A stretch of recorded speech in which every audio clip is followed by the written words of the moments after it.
Naku, ikaw Teka Dami lang. nakarelate, oh. Pinky May. Medyo curious yung mga netizens dito. Lagi nila akong tinatanong kasi Ano yan? alam nila close tayo. I have your ear. Nagde-date ba ang Kakay Bautista ngayon? Ha? Ay, ayan.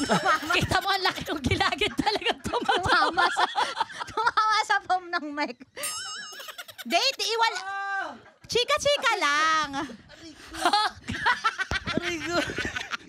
Sabi ko sa'yo, minsan mahirap talaga iwasan eh. Arigo, pwede maghihimo na ako. Hindi kami gumawa na nangyari talaga. Tumama eh, putragis na. O, Nung usapang date, bigla namang napajubo ng mic. Oh, jigsado, jumubo. Napag practice na yan siya. O, nagde-date ka nga ba? Ngayon, ano lang, may chika, ganon. Mahirap kasing...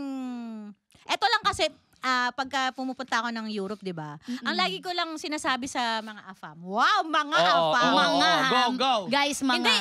Ang sinasabi ko lang lagi, if you wanna date me or see me, you have to go to the Philippines or you have to make your way just to see me. Make a big effort. Ganon.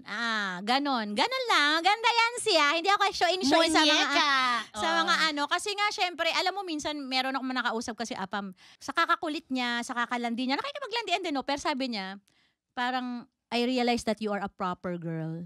Sabi niya ganon sa akin. A proper woman. Kasi nga, yung proper. kasi, mami, kahit idalhin mo ako sa bar na maraming lalaking gwapo, tapos, nagsasumayaw na, nakaganito lang ako. Manang talaga ako in real life. May lumapit nga sa akin saan ba ako? Nasa Switzerland ako. Noon pa. May lumapit sa akin. Can I buy you a drink? Ang gwapo ha. Sayang. Nagsisi na ako. Palukbak siya na Napalukbak ako. Para mali yun. So, sabi niya, can I buy you a drink? Sabi ko, gumanon lang ako, ang gwapo. Siyempre, nagpanggap akong pakipot, di ba? Sabi ko, no, I can buy my own drink. Gumanon lang ako. Tapos sabi nung Swiss, di wag. Tagalog. Di wag. Tapos yun, nakachika ko siya ganyan-ganyan. Gusto niya pumunta ng Pilipinas. Tapos nakita ko na lang, hindi na siya nagme-message. Nakita ko, nagpakasal na. Yan. Gaga kakakay no?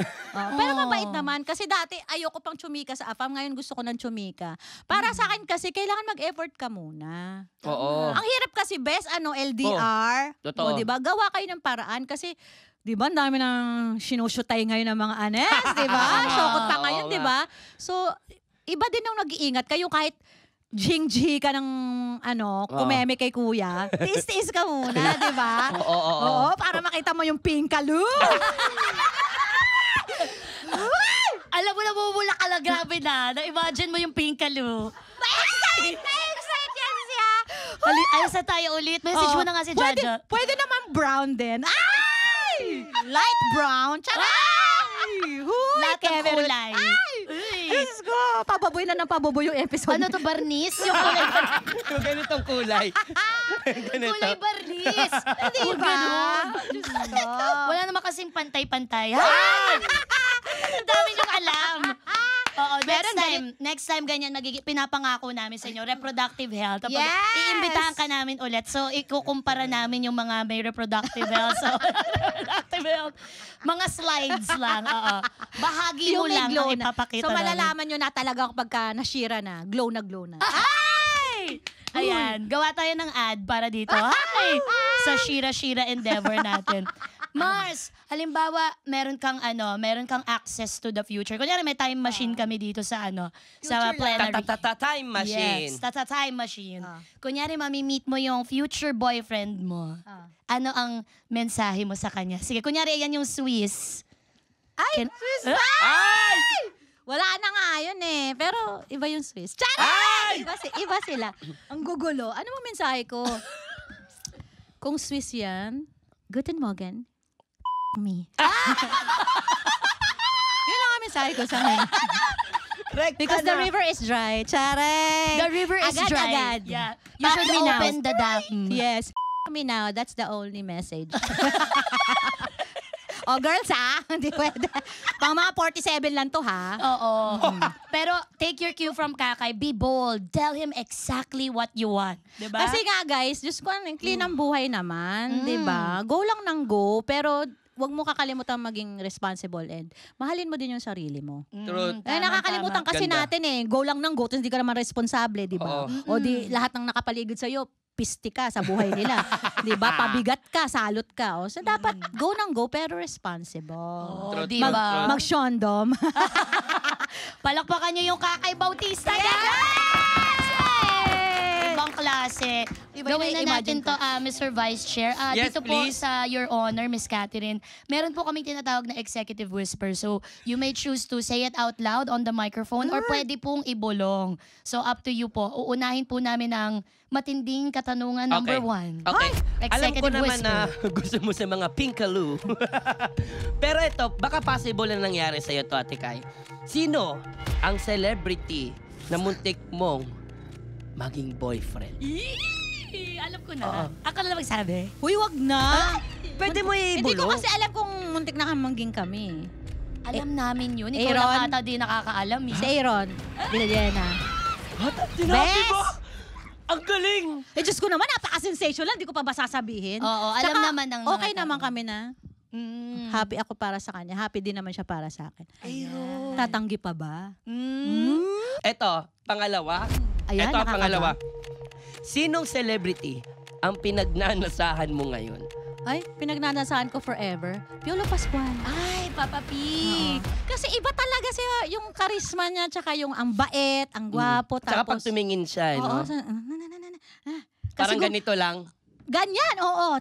Gumaganon Bakit yung kifi naging ko. ganun bigla Ay, yung sorry. conversation? Sorry. Gumaganon yung kifi mo. Sorry. Umuubo. Yung kifi mong may ubo, Iba talaga. nakakaubo ng kifi pala si Papa P. Iba talaga kasi iba yung charisma niya. Nag-iisa lang siya. Oo. So, Papa P, I love you too. Iba Happy Jen! Lahat kami, pag nag-uusap, ganito lang kami, normal lang. Okay, kamusta ka na? Pag dumating yung PC, Kala mo, alam mo yung parang Nagkakasakit. yung pusa lang sa bubong na maingay. Diba? No? Che, shoo! ganun yung epekto ng ng Papa Piolo sa atin. Tama. Alright, so ang dami nating napulot na aral at makabuluhan ng ating pag-uusap. Palakpakan ulit natin, Kakay Bautista! Yeah! Maraming salamat po, Ate Kai. At dahil sa mga shinare mo sa amin ngayong araw, nakabuogad kami ni Madam Chair ng batas. Yes, agad-agad ito. Ngayon lang, actually, on the fly. Ano yan, Madam Chair? ha? Sinungaling. Okay. Ito po, ang tawag po dito ay Jowa o Pera Law. Ang hirap. Parang ako dun sa pera. Hindi, Jowa. Jowa, stop! Stop looking at me. Charas. Jowa o Pera Law. Bago ka maghanap ng jowa, maghanap ka muna ng pera. Mas masarap umemote kapag may anda kesa umemote ng nganga. Tama? True. I agree. Maraming salamat, Ate Kakay. Baka po, meron kayong message or advice sa mga nanonood sa atin at nakikinig. Ay, lagi kong sinasabi sa mga single, i-enjoy nyo yung pagiging single. Bakit? Malaking tulong yan. Kapag napunta kayo sa isang relationship, tapos hindi nag-work, pag in-enjoy mo yung single blessedness mo bago mo makita yung relationship na yon at nawasa ka dun sa relationship na yon, may babalikan kang masayang singlehood. Perfect. Kasi Yes. minsan kaya tayo talaga nawawasak, wala tayong binabalikan na, ay, masaya ako na mag-isa. Wala. Oo. Kailangan i-build nyo yun na masaya kayo na Truth. single. Truth. Oo. Go for Perfect. self. Let's go! Yes, love yourself! Natin, Ate Kakay.